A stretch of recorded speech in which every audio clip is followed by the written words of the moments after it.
Fahameraba-tsika tsirairay indray tratray ty talata maraina fa 1 volana May ty misaotran'Andriamanitra isika fa mbola miheny an'izao tombonandro indray tsarovy mandrakariva fa tsy fidim-bola sy miheny karena mbola maheto atsika an'io fa dia ny fahasoavan'ny tompo sy ny fiadanany ary ny are-pahasoavany izay atolony atsika ka aoka hifaly sy hisaotra isika reny koa ny irina Andriamanitra dia ny ampiasaitsika ny tombonandro omen'Andriamanitra atsika mba entina hanomezana voninahitra azy.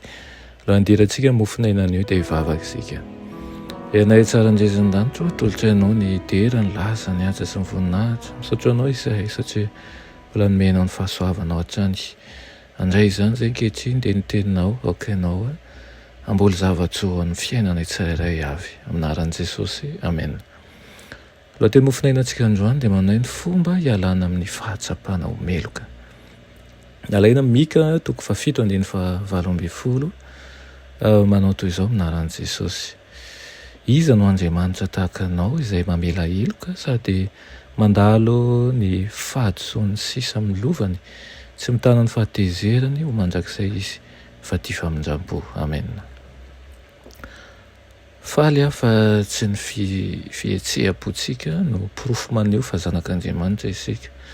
Hakafanahanao ilay fahavalo ka anao izay heveranao fa manao zavatra mampisaraka anao amin'Andriamanitra ianao ka tsy tianao intsony izy kanefa ilay tompontsika dia mbola tiantsika hatrany. Aza mijery ny tenanao fa mpanjiny Kristy ilay tonga lafatra, tsy mahay manamboatra fahamarinana ho an'ny tenantsika isika.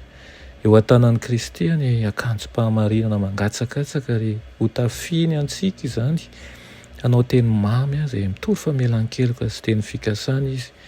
Entiny eo amin'ny loharano velona ny fanahintsika mangetaheta. Miantso antsika izy mba hitondra eo aminy ny enta mavesatra, ny helokontsika rehetra ary nolazainy fa hahita fitsaharana mihitsy isika. Hitan'i Jesosy ireo heloka vitantsika tamin'ny lasa ary avelany tsy tokony hanala-baraka azy amin'ny fisalasalana momba ny fitiavana izany isika.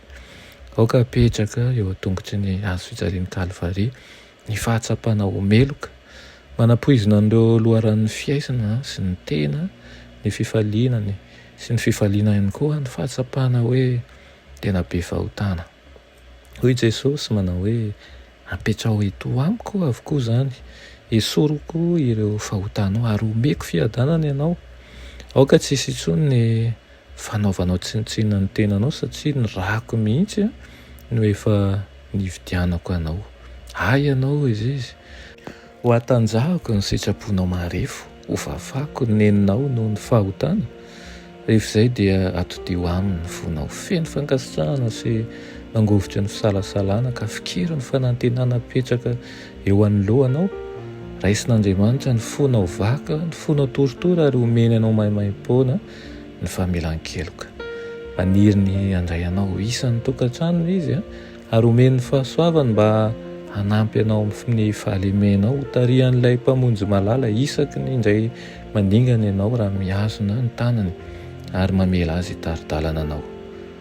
Noho izany amin'ity marain'ity dia tsarovy izany ka tsy ao ny teny fikasany sarobidy izay avy amin'Andriamanitra.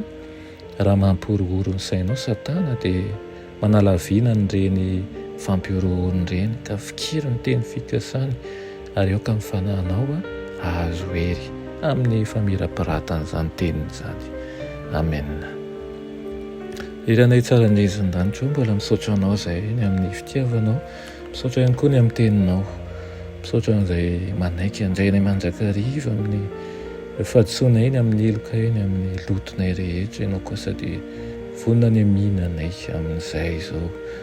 Dia raiso izahay eo aminao ary aoka izay zavatra rehetra mampiororo anay eo amin'ny sainay izay alefan'ny Satana dia tsy hanana anjara intsony fa hosoloana fanantenana, hosoloana fahatokitena ihany koa satria efa eo aminao tokoa izay.